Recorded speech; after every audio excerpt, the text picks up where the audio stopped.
خير إليك السعد قد جاك منك الجمال وذاك الحسن مسراك. So the Ottoman Empire, may Allah reward them, did an amazing job in establishing Islam. Many Arabs, unfortunately, might have been misinformed about them because of the nationalism that they had been taught in school. They would say, you are an Arab, you are mighty and you're better than these Turks. This is what many people are taught in their schools. Up until today, in Egypt, this is what they were all taught. They were never taught a single thing about the Ottomans, how they were the heroes of Islam. وابتهجت مما أتيت ولحن الحب أرواك فلتصعدي في سماء الخير وانطلقي. By using domestic opposition to weaken, maybe even destroy it, Britain exploited a new movement sweeping through the empire: nationalism. That idea spread to the Middle East as to other parts of the world in the latter part of the 19th century. So you had the beginnings in the Ottoman Empire of a Turkish nationalism. This came to a head when the Young Turks took power in a coup in 1908. لله أنت وما بالخير أحلاك هذه التحايا إليك الآن قد برزت تهوى رؤاك وعين الله ترعاك.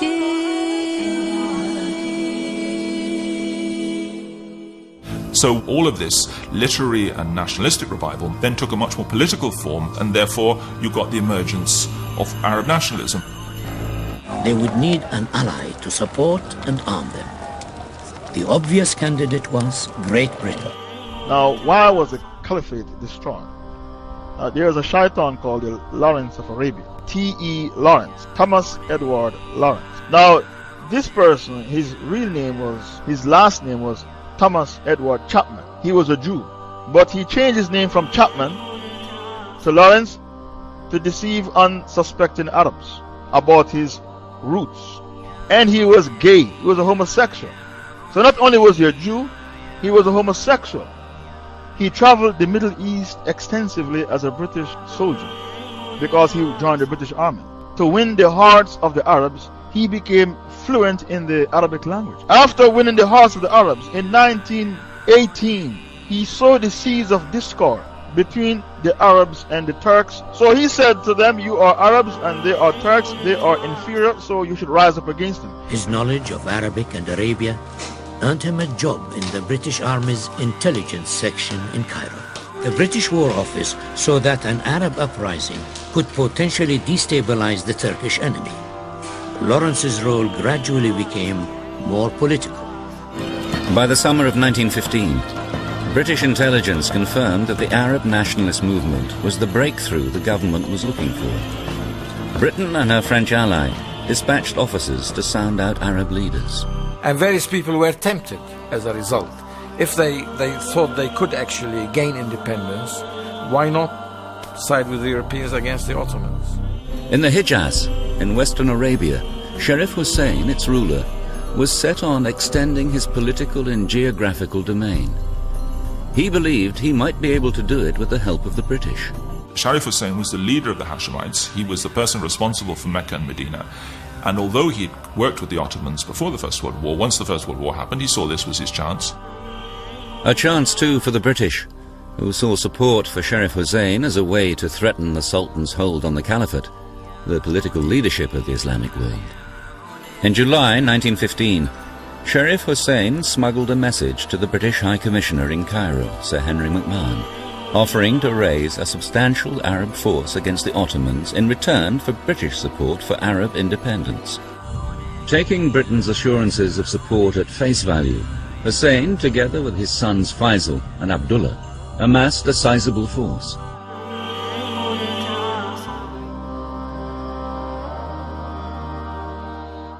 Lawrence became involved in gathering intelligence about the possible Arab revolt and helped to sponsor the idea of Arab insurrection. He headed north towards Wadi Safra to meet Amir Faisal. Their relationship would eventually drive the war in the desert. He went there to the Middle East to create the revolt to dismantle the khilafat system, because when the Caliph was approached in Istanbul, the kuffar asked him to give them access to Palestine, and they were rebuffed. So they realized that they will not be able to get Palestine unless they are successful in destroying the Islamic Empire. The British gave the Arabs artillery, modern weapons which the Turks didn't have. So the Turks were defeated by the Arab revolt. October 1917. Lawrence and the Arab army were concentrating their guerrilla attacks on the Hijaz Railway, disrupting the Turkish supply routes. يقول لورنس رجل المخابرات الانجليزي الذي يسميه العرب ملك العرب غير المتوج في كتابه عاهدة الحكمة السبعة، يقول: لقد كنت أؤمن إيمانا عميقا أن فكرة القومية هي الكفيلة بتفكيك تركيا. The new army was commanded by the young and charismatic Faisal, who had captured the imagination of the Arab masses in the quest for Arab independence. حينما رددت يا رب العباد وانتشت روحي وصار الدمع يجري يا إلهي خذ بقلبي للرشاد. Yet even as Hussein and Faisal mobilized their troops, the British were preparing to sell them short. Unaware of these secret dealings behind their backs, Hussein and Faisal proclaimed independence. Hussein stayed loyal to the Allied cause, still prepared to accept Britain's word on Arab independence. The Arab revolt did contribute to the victory of the Allies. First of all, it protected the British flank in Palestine. The British could have never legitimized what they were doing unless they had the blessing of a particular Arab force. So the British and their allies imposed a new settlement on the territories they now dominated. They recognized Sharif Hussein in a kingdom of the Hijaz, and with their help, 2 of his sons would become kings of Transjordan and Iraq.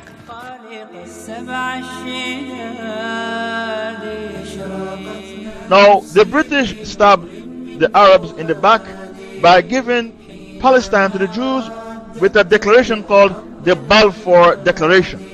They carved up the entire Middle East between themselves, between the French and the British.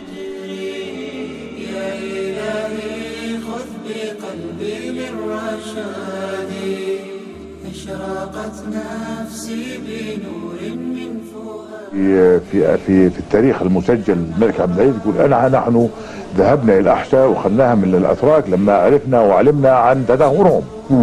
فكان يهاد الانجليز على حساب القوة الضاربة الموجودة في داخل بلاده اللي هي الاتراك. هل صحيح كان يتقاضى راتب من البريطانيين؟ نعم طبعا معقول يعطوا راتب 5000 جنيه في ذلك الوقت الانسان في الصحراء مبلغ ضخم.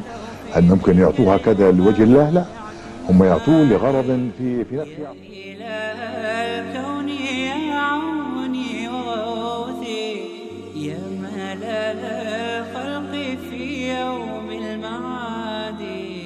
The lines were redrawn by 2 ambitious young diplomats, Britain's Sir Mark Sykes and France's François-Georges Picot. Poring over a map of the Levant, Sykes and Picot personally drew in the areas they wished to see under their control. Their secret deal amounted to the virtual carve-up of the Middle East. That's the reason we've got such a mess in the Middle East today. A series of lines literally drawn on a map to divide up the spoils of World War I, which has led to hundreds of thousands of deaths and decades of instability.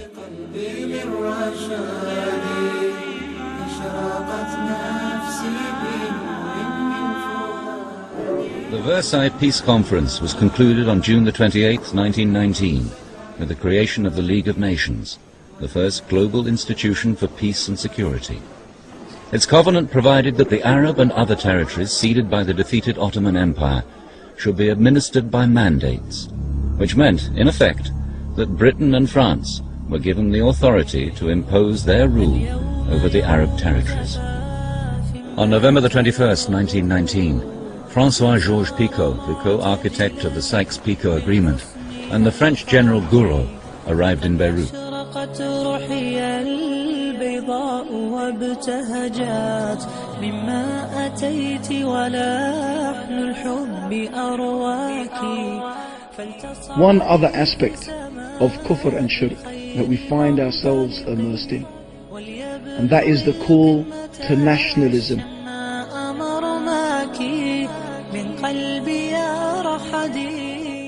It is that call that divides us, where people stand up and they call to the call of Jahiliyyah.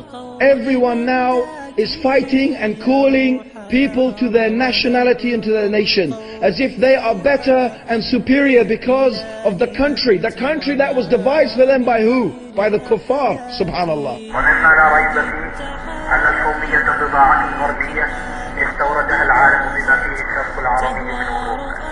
As the Ottoman Empire continued to fail, a power vacuum developed that the British and the French were only too happy to exploit. Both nations were establishing their own spheres of influence in the region, competing with each other and challenging the Ottoman Empire for control of the Middle East. From these troubled times, a new leader emerged. His name, Mustafa Kemal. قد أعلن الكفر بالله العظيم صراحة، كفر بالله صراحة، وفعل من الأفعال ما تقشعر منه جلود المؤمنين. ويستغرب المرء كيف استطاع هذا الذئب الأغبر أن يفعل في تركيا ما فعل.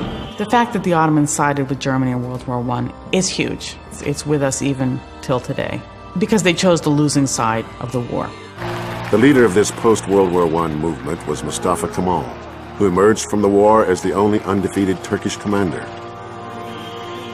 Mustafa Kemal became a national hero. Parliament offered Kemal the Sultanate and the Caliphate, but he had other ideas. Kemal shocked Parliament by abolishing both sacred titles. He threatened his colleagues that if the proposition was not carried, some heads would be cut off. Fights broke out. Some politicians fired guns on each other, but Kemal won. Mustafa Kemal abolished the Ottoman Sultanate and exiled the last of the Ottoman sultans, and that officially was the end of the dynasty.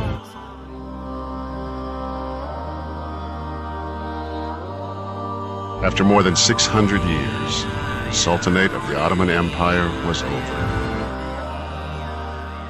واستطاع تحت هذه الهالة أن ينتزع الحكم وأن يفعل من الأفعال ما لم يفعله رجل قبله ولا رجل بعده، بحيث إنه ألغى الأذان بالعربية، وظل الأذان ينادى به على المناير باللغة التركية الجديدة سنوات طويلة جدا. Kemal separated church from state. Religious garb was banned. Ottoman clothing, and in particular the fez, was forbidden throughout Turkey. وأجبر الناس على الزي الأوروبي، وأجبر النساء على ترك الحجاب إجبارا لا هوادة فيه، تطبيق بأحكام عسكرية لا تقبل الرحمة ولا الشفقة ولا الهوادة. As part of his effort to westernize the country, Kemal introduced a new alphabet. Complex Ottoman Arabic was replaced by the Latin alphabet of Western languages. Kemal instructed all Turks to adopt traditional Western-style last names. باختصار ساق تركيا نحو أوروبا وطبق القانون الأوروبي السويسري بحذافيره في أوروبا، وفعل من الكفر ما لم يفعله أحد قبله ولا بعده.